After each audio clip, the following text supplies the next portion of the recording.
Intellectuel, Bernard-Henri Lévy est aussi un homme de terrain, la preuve avec son documentaire L'Ukraine au cœur co-réalisé avec Marc Roussel et qu'il a présenté ce mercredi 8 novembre à Paris.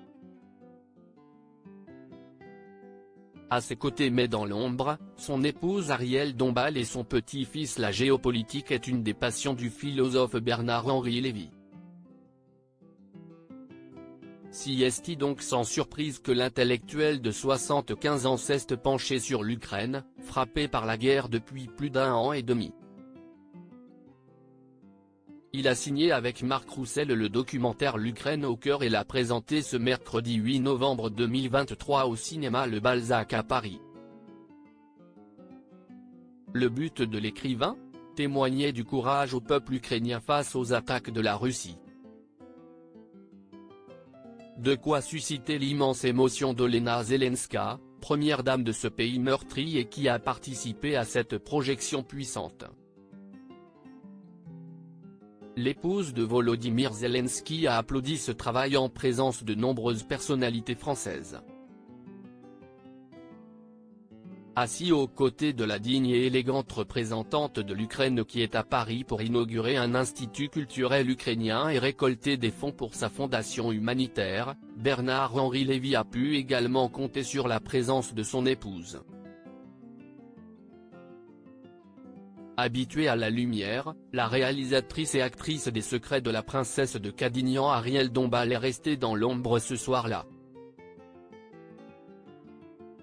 On a pu l'apercevoir en compagnie du petit-fils de son époux, Lucien Lévy, né en 2009. Si son grand-père est célèbre, ses parents aussi puisqu'il s'agit de la femme de lettres Justine Lévy et de l'acteur Patrick Mille. L'écrivaine et éditrice avait publié au mois de mai un post rassemblant des photos de son fils et son mari, preuve de leur tendre complicité.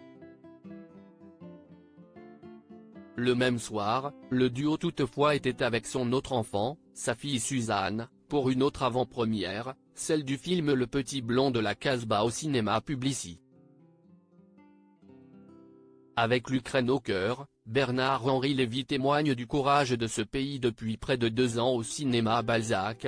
L'émotion était intense avec la projection du film documentaire L'Ukraine au cœur et a pu permettre de nombreux échanges entre différentes et puissantes personnalités françaises, les journalistes Anne Sinclair, Laurent Geoffrin et Christophe Barbier, les hommes d'affaires Sidonie Toledano et Jacques Séguéla, la présidente de l'Union européenne de radio-télévision Delphine Ernotte Quincy, l'ancien chef de l'État François Hollande ou encore l'artiste plasticienne Mireille Porte, dite Orlan. Ode à l'héroïsme, l'Ukraine au cœur succède à Pourquoi l'Ukraine est Slava Ukraini.